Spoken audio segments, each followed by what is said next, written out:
মই ৰাতি মালটো খোৱা নাইতো। মোৰ ইমান ঘুমটি আছিল নহয়। ঘুমটি জ্বালাতে মই বাথৰুমৰ দৰ্জা বুলি বাহিৰৰ দৰ্জাখানে খুলি থৈ দিলোঁ। তেনেহ'লে কাইদেউ বটলটো আকৌ কি হ'ল? ধেৎ তেৰি, তই বটলটোত কিয় লাগি আছা? এই ৰাতিপুৱাই তোক বটল কিয় লাগে? মই ক'ৰবাত থৈছো বিচাৰি পোৱা নাই। এই বৰে পুৱাই তাৰ বেলেগ চিন্তা নাই খকৰ মনা। খাওঁ কেৱল মদ খাওঁ, কিবা খাওঁ। সেইকাৰণে তোৰ এডাল দেহা আছে, কেৱল খাওঁ। এই মই বুঢ়া বুঢ়ী হেলকলা আগবাৰে থৈ আহোঁ 10টা বাজিলে, তাৰ মই নাম নাজনো মদাহী। মদাহী? জানো নহয়, অকলে মালটো খাই এতিয়া চালে বাৰে কোবাই আছে। কিমান কষ্টৰে মিলাই মিলি বস্তুটো গোটাইছিলো। ময়ো নেৰো বাপ্পেকে। বৰ্তা আৰু বৰমাহঁতক থৈ আহক, তাৰপিছত এইটো বেটুপৰ হিচাপ মই উলিয়ামেই। এক্সকিউজ মি। আপুনি ইয়াত যে মা দেউতাহঁত আছে নে গ'ল? আছে। আৰা তুমি কি ধৰণৰ পুতেক হে? তোমাৰ মা দেউতাক মই যাব নিদিলোঁ, তেখেতসকলেও নাযাওঁ বুলি থাকিলে, আৰু সেই খঙতে তুমি গুচি আহিলা। আচ্ছা, আপোনাক এক্সট্ৰা পইচা দিব লাগিব নেকি? আৰা তুমি চব কথা পইচাৰে কিয় জোখা হে? পইচাই কি সকলো সমস্যাৰ সমাধান কৰিব নেকি? এইখন মহানগৰত মই মানুহৰ লগত সম্পৰ্ক কৰি এইটোৱেই বুজিছোঁ, কোনো মানৱীয়তা নাই আৰু কোনো আন্তৰিকতাও নাই।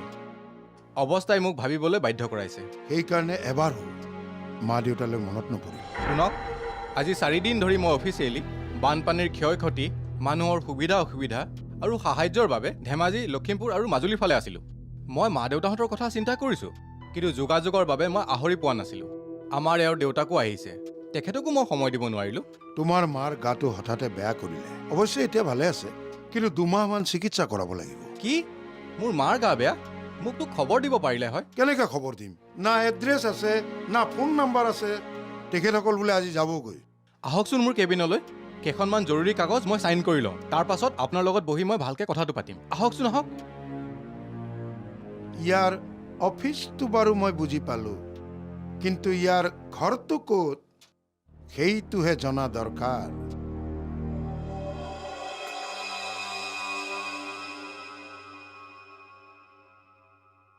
ধেৎ তেৰি, 10টা বাজি গেলাক, ইমান দেৰি হ'ল। কাকতি দেৱে আৰু কিয় ৰখা কলাক? আৰু বা বেগ আছেনে নাই ৰ'ব। বৰ্তা আৰু বেগ আছেনে? এইকেইটাই বেগ। মানুহ দুট আহে। পাই যাওঁ দেই, তুমি আমাৰ কাৰণে বৰ কষ্ট কৰিলা। নাই। যাবৰ সময়ত তোমাকনো আৰু কি দিম? আশীৰ্বাদ কৰিছোঁ তোমাৰ যাতে মংগল হয়। মংগলনো কি হ'ব? আজিলৈকে একতা হোৱাই নাই। আছোঁ এনেকে, থাকিম আৰু। খুৰা, বিৰাট ভাল ল'ৰা। চাকৰি নাই, বিজনেছ কৰে, বিজনেছত চবেই ঠগৈ।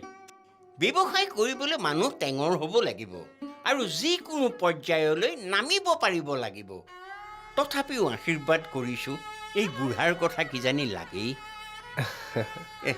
মালিকে ৰ'বলৈ কৈছিল, এইখন বাছ মিছ কৰিলে ৰাতিলৈ ৰ'ব লাগিব। চিন্তা নকৰিব, 1 বজালৈকে গাড়ী থাকে। আমাৰ এওঁহে বৰ কন্দা কটা কৰি আছে। এই ছোৱালী উলিয়াই দিয়া সময়তো এনেকে নেকান্দে। খুৰা, মিছা কলি পাপ হ'ব। দুখ আমাৰো লাগছে। দুখ কৰি কি লাভ? সময়ে কাৰো কাৰণে ৰৈ নাথাকে নহয়, এই প্ৰকৃতিৰ নিয়ম। তই শাস্ত্ৰৰ কথাও জান। এৰা, তই ঠিকেই কৈছ। কোনো কাৰো বাবে ৰৈ নাথাকে। স্বামী, ভাৰ্যা, পুত্ৰ, কন্যা, ইষ্ট কুটুম্ব যিমানেই আপোন নহওক, সকলো এদিন অকলশৰীয়া হৈ পৰে। তাৰ বাবে দুখ কৰা নিৰৰ্থক। কিনো কথাবোৰ কৈ আছে নহয়। কোনো অকলশৰীয়া নহয়। কোনোবা যাব, কোনোবাই লগ দিব। আপুনি আমাৰ ভাড়া ঘৰখনলৈকে চাওকচোন। আজি আপোনালোক ওলাই যাব, কালিলৈ বেলেগ এজন সোমাবহি। কেৱল কোনোবাই ভাল লগাই থৈ যায় আৰু কোনোবাই বেয়া লগাই থৈ যায়। আমি এতিয়া ভাল লগালো নে বেয়া লগালো? আমি তোমালোকক কষ্টহে দিলো। নাই নাই, এই সময় কিমান হ'ল? আমাৰ দেৰি নহ'বনে? এই তোৰ কন্দা কটা হ'লনে? এই গোটেইখন বোকা কৰি নেপেলাবি। আমোন, তুমি বেগকেইটা অলপ চাবা, মই কিবা গাড়ী বা অটো এখন লৈ আহোঁ। মই যাওঁ ৰ'ব। তুমি নালগে আমি পুলিচত কাম কৰা মানুহ ভাড়াৰ গাড়ীৰ কাৰণে আমি গেলি আধা ভাড়াত পাই যাওঁ বুজিছ না আপোনালোক অলপ ৰখ মই আহি আছো পুলিচ হোৱাৰ সুবিধা লৈছে বৰ ভাল মানুহ হে ভাল ভাল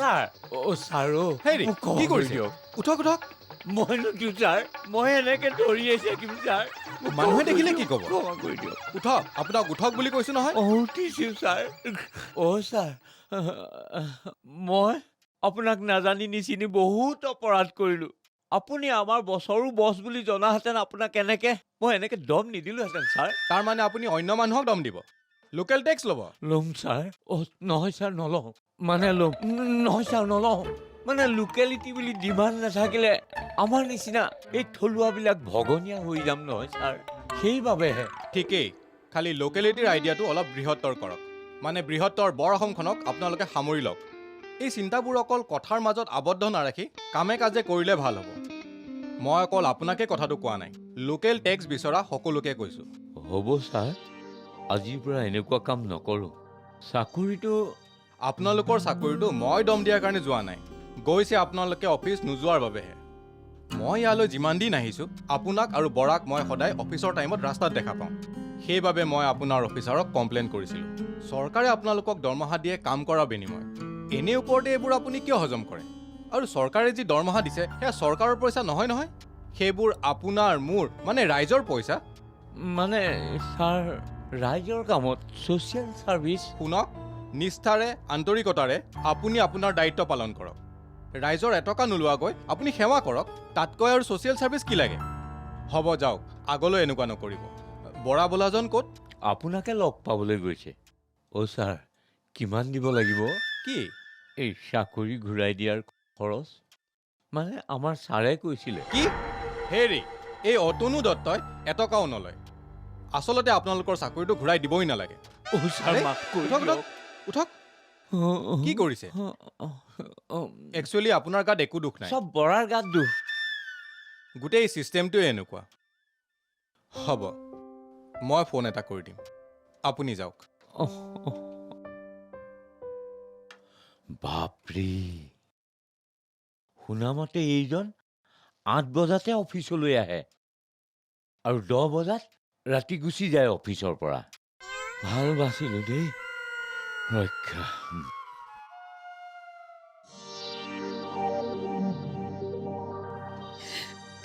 এইযোৰ লোৱা পিন্ধিবা আমি যেতিয়া আকৌ আহিম তেতিয়া পিন্ধি দেখুৱাব লাগিব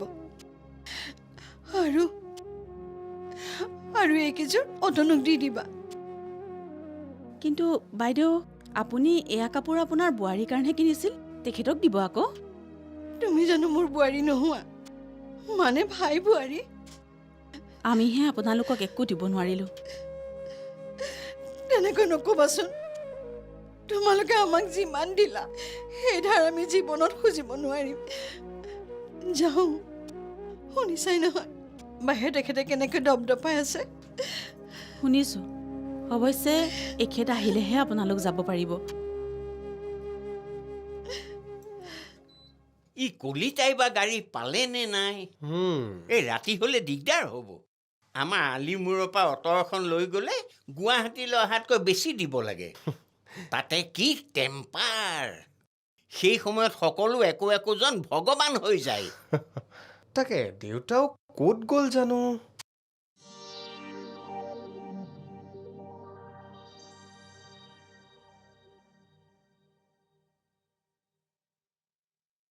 দেউতা মা ক'ত মাৰ গা বেয়া বুলি মই গম নাপাওঁৱেই নহয় বেমাৰনো আৰু কি সৰু সুৰা বেমাৰ আৰু আমাৰ নিচিনা মানুহে বেমাৰক কেয়াৰ কৰিলে চলিম কেনেকৈ আমি যাবলৈ ওলালোঁ এতিয়াৰ পৰা তোৰ আৰু একো অসুবিধা নহয় অৱশ্যে এইকেইদিন আমি তোক দিগদাৰ কৰাও নাই। এই ল'ৰাটোৱে তোৰ মাৰক এইকেইদিন যেনেকৈহে শুশ্ৰূষা কৰিলে তই নোৱাৰিলিহেঁতেন। মানুহৰ অভাৱ এতিয়াও হোৱা নাই দেখিছ। থেংক ইউ, অশেষ ধন্যবাদ। আচলতে ধন্যবাদটো খুব কমেই হয়। তুমি এবাৰ কালি অফিচত মোক লগ কৰিবাচোন। অফিচত উম, বাৰু। মাৰক মাত এষাৰ লগা, মালিক আহিলে আমি যামগৈ। মাৰ মুখৰ আগলৈ যাবলৈ মোৰ সাহস নাই। বিশ্বাস কৰ দেউতা, মই এইকেইদিন ইয়াত নাছিলোঁ। অফিচিয়েল ডিউটিত লখিমপুৰ আৰু ধেমাজিৰ ফালে আছিলোঁ। গম পালোঁ তই কিমান ডাঙৰ অফিচাৰ। তই আমাৰ পৰা এইষাৰ কথা লুকুৱালি কিয়? মাৰ আগত ক'বলৈ মোৰ সাহস নাই অ' দেউতা। তোক কৈছোঁ, মই এটা বেলেগ ঘৰত থাকোঁ। মোৰ পত্নী মানে তোৰ বোৱাৰী বহুত আধুনিকা। পিন্ধন উৰণ, আচাৰ ব্যৱহাৰত বহুত মডাৰ্ণ। যিবোৰ দেখি হয়তো চাগে তই কেতিয়াও সহ্য কৰিব নোৱাৰিলিহেঁতেন। সৰুৰে পৰা তাই তেনেকৈ ডাঙৰ হৈছে। কেনেকৈ বাৰু মই তাইক কওঁ যে সলনি হ বুলি? অ' কথা তেনেহ'লে সেইটোহে নেকি? এৰা, তোৰ কথাটো ভাবি চাবলগীয়া। তইতো কাকো জোৰ কৰিব নোৱাৰ। তথাপিও বোৱাৰী বুলিলে অসমীয়া সমাজৰ পৰম্পৰা ৰক্ষা কৰিব পৰা হ'ব লাগে। সম্বন্ধ কৰোঁতেই ভাবি চাব লাগে। অসমীয়া ছোৱালীয়ে যিমানেই যি নকৰক কিয় বোৱাৰী হোৱাৰ পিছত পৰম্পৰা ৰক্ষা কৰে। বাই দ্য ৱে, তুমি তোমাৰ পৰিবাৰক কৈছিলানে যে তোমাৰ মা দেউতা আহিছে? ক'লে কিনো হ'ব? ক'লে কিটো হ'ব? এৰা, ক'লে কি লাভ হ'ব? বহুত লাভ হ'লহেঁতেন। আমাৰ কষ্টবিলাক কমিলেহেঁতেন। চোৱা কোন আহিছে।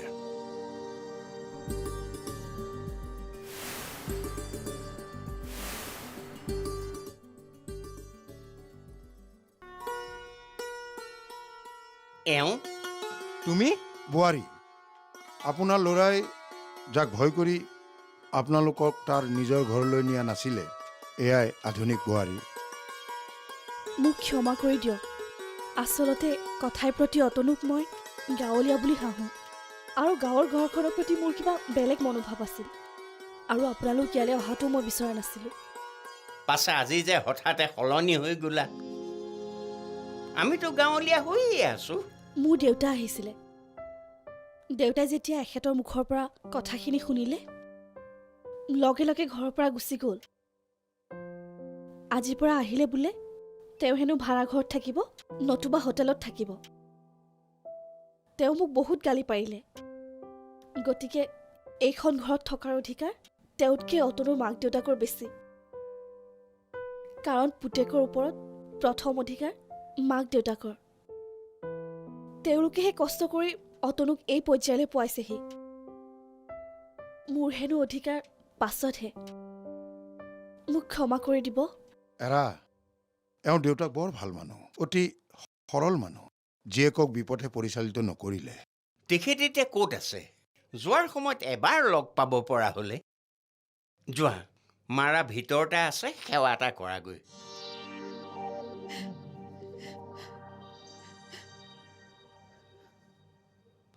এওঁ যাক চাবলৈ আপোনাৰ চকু হালে অধীৰ আগ্ৰহেৰে অপেক্ষা কৰিছিল, যাক চাব নাপাই আপুনি বেমাৰী হৈ গৈছিল, সেয়াই আপোনাৰ বোৱাৰী। মা, কি? আই অ', ইমান মৰম লগা বোৱাৰী। তুমি দেখোন অহা কথা নাছিলে। মাৰৰ ঘৰৰ পৰা কেতিয়া আহিলা মাজনী? সেইবোৰ পিছত হ'ব। এতিয়া যাওঁ বোল, আমাৰ দেৰি হ'ব। অঁ ব'লক, অলৰেডি বহুত লেট হ'ল। তাৰমানে? তোমাৰ ঘৰলৈ, আমাৰ ঘৰলৈ। কথাবোৰ অলপ খোলা খুলিকৈ ক'ব নোৱাৰিলা নেকি? মাত এষাৰো তুমি মাতিব নোৱাৰিলানে? ব'লক দেউতা, ব'লক মা, আপোনাৰ ল'ৰাৰ ঘৰলৈ। এৰা যাওক। কিন্তু এটা কথা, ভৱিষ্যতে ইয়ালৈ আহিলে আপোনালোকে কিন্তু ল'ৰা বোৱাৰীৰ ঘৰত থাকিব নোৱাৰিব। মোৰ ভাড়া ঘৰত থাকিব লাগিব। ব'লা। ব'ল।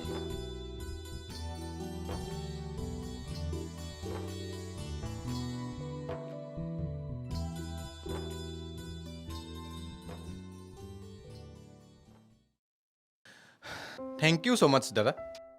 আপুনি মোক জীৱনত এনেকুৱা এটা সহায় কৰিলে যিটো মই কেতিয়াও পাহৰিব নোৱাৰোঁ। পাৰিলে আপুনি এবাৰ মুনক মোৰ ওচৰলৈ পঠিয়াব, মানে মোৰ অফিচলৈ। যদি কিবা এটা পাৰোঁ মই নিশ্চয় সহায় কৰিম। আহোঁ দাদা। যোৱা। এৰা ইয়াকে কয় মধুৰ এন সমাপেৰত, নহ'লে মই গোটেই জীৱন অপৰাধী হৈ কটাব লগা হ'লহেঁতেন। ভাল হওক, সকলোৰে কুশল হওক।